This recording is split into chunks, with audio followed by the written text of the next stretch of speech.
This is the video audio program of Silicon Valley career women called Women Leadership Enhancement. The title of this episode is Women Tech Leads. In this episode, Vicky Xu, an engineering manager at Google, and Anne Holler, a tech lead and manager at Uber, will have a conversation on the subject. Hi, Anne. Hi, Vicky. Good to see you today. Good to see you. So I wanted to ask you about something, and this is, I get a lot of questions on technical leadership, TL role. It's an important role. Yeah, it seems like more and more important in the Valley, especially during the last 5 to 10 years. Yeah, what do you think are the key elements of the role? Yeah, I think the reason it's being more important is technology is moving so fast. And to effectively drive a project, a feature, the person needs to be technical. And the person needs to have enough leadership skill to move the project forward. So that's why that combination has become very important. So when I think about a TL, your name came to my mind. Thank you. Because you have been such a great technical lead in your career, and I have the fortunate chance to work with you a few times. So I wanted to ask you about your experience as a TL. Well, I've gotten a chance to be a TL in a couple of different settings. I know we worked together at VMware, and I was able to be a TL in the distributed resource scheduling team at VMware. Yes. It was an interesting role because originally I was an individual contributor in the team and got a chance to learn a lot about the different components of the stack, and then eventually became the TL of the team, and was kind of learning on the job because there's a lot of things you don't expect that come up as a TL. Yes, so first become knowledgeable, experienced in the area for the team, and then you became the TL for the team. So can you give me the feel for a day of a life, like what you do day by day as a TL? Yeah, so I would come in the morning, make sure that there was no blockers for the team. So I think that's one of the key roles of the TL, is to make sure that people aren't waiting on another team or waiting on some problem, or they don't have the resources they need, or whatever it might be. So usually I would check to see if that was the case. Secondly, I would handle some technical things myself. So one of the things that you talked about for being a TL is understanding the technology. So you're usually a hands-on person in the team as well. And then the third thing is typically there'd be a stand-up where we could share status and kind of plan out the next few days worth of work. Yeah, so that makes sense. You unblock your team. TL, usually you're leading a team, you want to make sure the team are moving fast. And the second one, actually it's an interesting point. As a TL, you're still doing technical work. So are you doing the work nobody else can do? Or are you doing the work to stay hands-on? What is your main purpose for that? That's a good question. Yeah, so I feel like both, basically. I definitely want to make sure that I understand what the team is experiencing firsthand. And then usually at this point as a TL, I actually try to take the tasks that nobody else wants. So I think another thing is the TL needs to keep the team motivated, and each person on the team needs to have their share of interesting projects. And then there's usually some projects that are kind of a little bit like a chore. And so I try to take those on to try to help the team and to make sure the other members of the team get a chance to do something that will help their careers and that they find exciting. But the chores typically are very important too. The chores usually help everybody. Yeah, help everybody, or the project can't release without those. Yeah. So yeah, that's great. So you unblock the team and you handle the non-glamorous work yourself, and then you work together with other teams probably. Yes, right? that's true. And to be the point of contact and communicate. Yeah, usually it's for some big project, and this was certainly true on DRS, we usually depended on several other partner teams. So there would be times we'd have to reach out and make sure that they were on track and that we were all on the same page with priorities and so on. And do other teams contact you? They do. I mean, they need to have a point of contact Yeah. to make sure that they're heard and that everything is on track as well. And in your example, you have several examples of a TL. Can you tell me what's your most rewarding moment as a TL? Yeah, I think back on the DRS team that I was talking about, where I had become the TL, and we had taken on a project to create a storage version of DRS. And it was very short schedule, lots of technologies that had never been built before, lots of dependencies on other teams. And so it was a very challenging project. And we had, within the team, there were strong personalities with differing views of how to do things. And so the best day of my life was when we were able to deliver the thing on time. It was able to work, and so I really felt like we'd done it successfully, and we'd done it in a way that all the team members felt good as well. I think they felt like we did it together. I think everybody came out of it feeling happy with what they had done. So there were moments where I didn't think that was going to happen. So it was a very good experience. Wow, that's amazing. I have seen a lot of challenging projects got pushed to the end, then everybody got burned out. Yes, that can happen. In your case, actually the team members felt a sense of accomplishment and they felt good about the project. So how did you do that? It probably cannot happen without your leadership. Oh, well, I know if that's true, but I think we definitely tried, all of us, even when we had conflicts, we tried to step back and say, what is it that we can do that can take us through this? How can we disagree but agree on something and move forward? And so I think there were moments where we all needed to take a timeout. But yeah, I think it was a tribute to the team, and I feel really very good about it. And I think one thing I tried to do was to say, let's be data driven, because there'll be strong personalities. This is the right way to do it. That's the right way to do it. So if we could all agree that there was some data we could collect to make the decision, that I think helped a lot. Okay. You actually mentioned several things. One is how do you settle disagreement? Right, when a project is this challenging, people all have their, smart people all have their opinions, and you have a very objective way of settling, and that's data driven. That's great.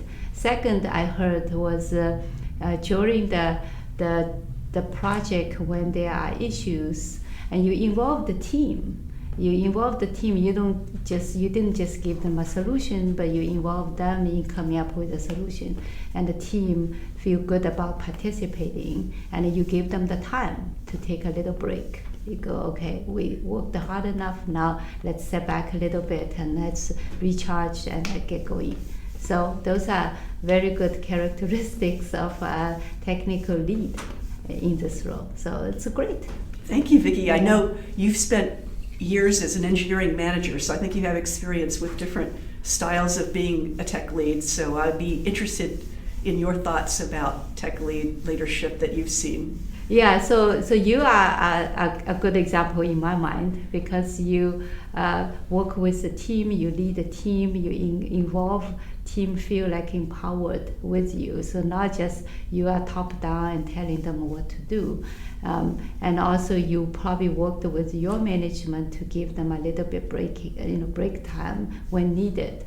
So that's great. Another one is the TL keeps learning as well. So I think you are a good example in that as well. Thank you. So I certainly had made my share of mistakes. So I don't know if we should talk about any of those, but I think on this project I had some trouble communicating up our status, and I kind of feel like I dropped the ball there. I had to kind of fix it up late in the game, so that was something I learned going forward, is to be better at communicating status upwards. I see, yes. So at what point you felt like you should have given the status upward to the VPs and execs? Well, I knew I dropped the ball in that regard when we had a bug found in our software very late in the project. And it felt like the execs were worried that this bug was serious, hadn't been found till late, and might suggest that the software itself was not mature enough to be shipped. And certainly VMware was very cognizant of enterprise level software being very bulletproof.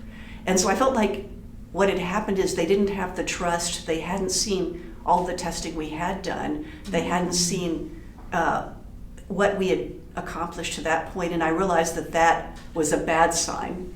And so I had to attend a kind of an emergency meeting to explain how this serious bug could have gotten found so late, and also outline all of the things we had done during the development process to avoid having such serious bugs.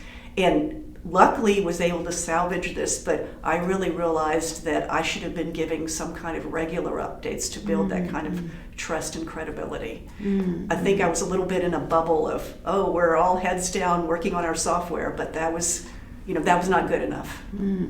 I see. Yeah, it's a very common one, right? TL, you're working hard with the team to hit an aggressive milestone, and so you assume everybody around you should just trust the team and doing the best and everything is under control. But one small thing, maybe that bug wasn't severe enough to you. You don't feel it's that problematic, but to the execs it was a big deal, right? So yeah, so I think you got it. It's the building the trust along the way, especially in an aggressive project when everybody's nervous. Yes. Yeah. Well, what is your experience like? What is the right way to handle this going forward? Yeah, I have a lot of experience on the other side. Okay, that's worthwhile. Working with TLs. So I have seen TLs have effective behavior that making the communications smooth and building trust with the management. So that's definitely one key thing you touched on is how do you give regular update and build trust and let the execs and management know things are going well. And also the other side is don't just give good news because management knows, right? Things are not always going well, and you need to report regular problems as well. But most importantly, is how you solve it. Right? So you have a problem, you have a solution, you have an approach that you are doing. So that's another one is give regular updates on both good news and the bad news. So that's, how about you? You as a technical person probably worked with TLs maybe early on when you're more junior, it's TL above you, and later maybe peer TLs. So how do you feel? What kind of styles work well with you? Yes, I've been fortunate to work with very good TLs. I would say that the TL I recently had at Uber was quite excellent. He was very technical, and he was not just technical in terms of knowing how our software worked, but he also knew how the industry was moving, and he was able to help newbies with very low-level problems, and he was able to give experienced people very open-ended problems. And so I was kind of fascinated by his skill set. I thought it was pretty amazing. So we just started talking about good role model as TL, and you mentioned your TL at Uber. Yes. Yeah. Can you think of role model TLs that you've encountered in your career? Yeah, so I was thinking you mentioned your TL who can go up and down if needed, right? Go down meaning with a very junior person that the TL can drill in and help the person. And but you can also move up, talk about open-ended and the product issues and so forth. So yeah, I have worked with quite a few TLs at Google, and I feel like Google was one of the important companies that created that role and also sustained the role. So we have a lot of TLs at Google. Every team, they are the backbone of the company, really. So I have a few examples, and one of them is like what you mentioned, your TL at Uber. He is able to help a very junior person. He pretty much restarted the whole team. He wrote up all the onboard documents, very detailed. So you just follow the document, you can stand up your dev environment, you can get work going, and he's very instrumental there. He's also the point of contact. He can communicate outward. He can work with the management. He can handle any unexpected, open-ended questions. He just handles it. So I think that's a great TL, very technical. In CL review, code review, he can identify major issues in there. Great. Yeah, so I think a good TL definitely needs to be very technical, being able to go up and down, and also keep the team in mind, help team come up to speed. Right, and mentor people maybe to help them figure out how to become TLs as well. Yeah. Some TLs are better people mentors. Some are more technical focused and help people technically. Yeah, so those are all good role models. Yeah. Yeah, and so the question is how did you become a TL? So we have to go back in time a bit, that you were more junior in your career and went to a team, and can you give me an example of that? Yeah, I feel like I was never specifically trying to become a TL. I was just trying to become knowledgeable about the project and the team and the technology. So I would start out just trying to do what my TL or manager told me to do and get that breadth to begin with. And then it felt organic to kind of move into the TL role. And I got some pointers from people. One person told me it's really important to give talks about what you're doing to build support, and also to be seen as someone who's knowledgeable and who you can consult with about things. I thought that was good advice. So I think there's a lot of ways you can up your visibility within the team as you're going through that process of coming up to speed, and I think that feeds into becoming a TL like almost organically. So companies are different. Some companies have a specific role called TL. Some companies, other companies, you're just that point of contact and people view you, so unofficial. So do you have an example of an official TL that almost like being promoted into that role, and some announcement were made, like Anne is the TL? Yeah, so that actually just recently happened at Uber. I had joined as an individual contributor in the team and working for the TL I already described that was an inspiring person.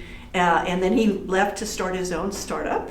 And I took on that role, and it was an officially announced thing. And it's a little bit of a different experience than organic, but I felt like he had given me the background I needed to be able to step into that role.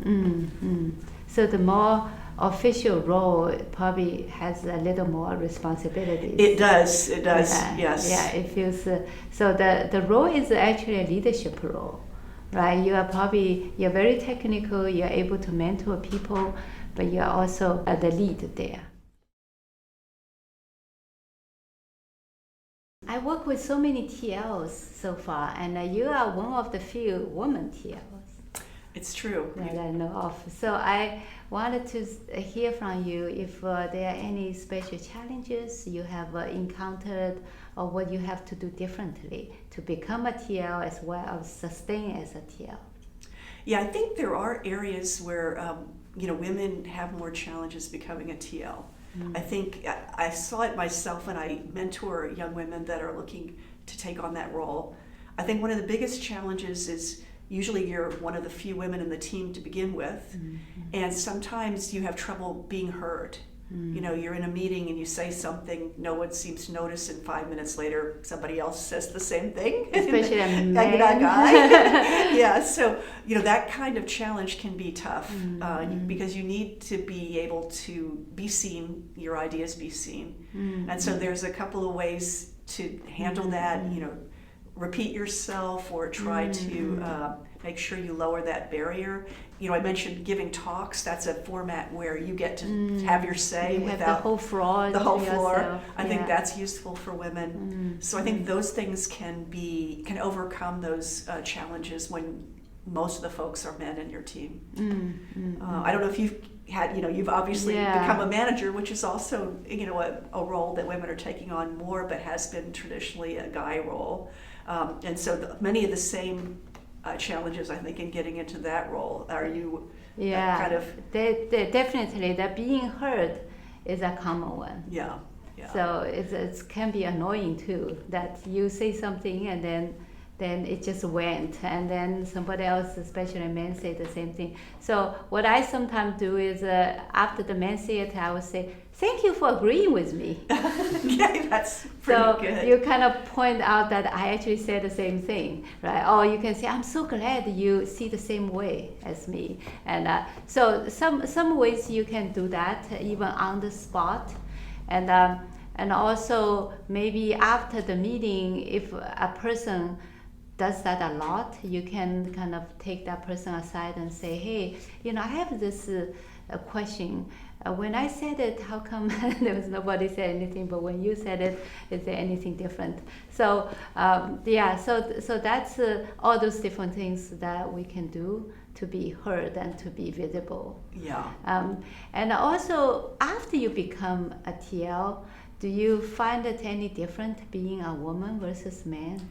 I think people assume a woman is not going to be as tough as a guy.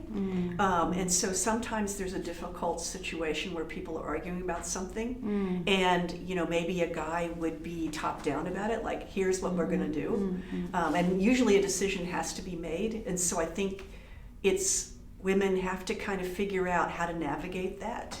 You know, I don't like to be sort of top down about it, but sometimes just a decision has to be made. So I try to figure out how to do it in a way that's respectful of all the people involved, but also is tough enough to make sure we can move forward. So I think that's a big challenge, actually. So the manager, a top-down manager, did not consider the team's feeling. Yeah, and maybe makes a decision, might seem a little bit arbitrary to the team. I mean, usually some decision has to be made if there's two sides that aren't in complete agreement. And I think that's a challenge that women have. So you have to step up to bridge that gap. Yeah, bridge the gap in a way that's tough enough, but also is more respectful of people's feelings. Yeah, so we as women certainly have a lot of challenges, and another one is a work-life balance. True. That we have to sometimes leave at a particular time and to go home and take care of our family members. So that's another challenge. That's another challenge. And that challenge is becoming better over time just because men are now taking on more of these kinds of roles that we've traditionally taken on. So, for example, in my team, it's a guy who wants to work from home once a week, not one of the women. So I thought that was interesting. That's interesting. If you would like to learn more from Vicky and Anne, please become a subscriber at svcareerwomen.com. Silicon Valley Career Women will host a workshop called How to Become a Tech Lead at the beginning of 2020. The details of the workshop and information on how to attend in person or via Zoom will be announced through the newsletter of svcareerwomen.com. This episode is sponsored by JJ Lake Business Center. JJ Lake is a newly renovated co-working space located in Mountain View, Silicon Valley. They aim to foster innovation and growth through community events, partner collaborations, and global market access. You can start a free month trial with JJ Lake Business Center by using the discount code SVCW. Please email JJ Lake Business Center at info@jjlaker.com for more information and to activate the free month trial.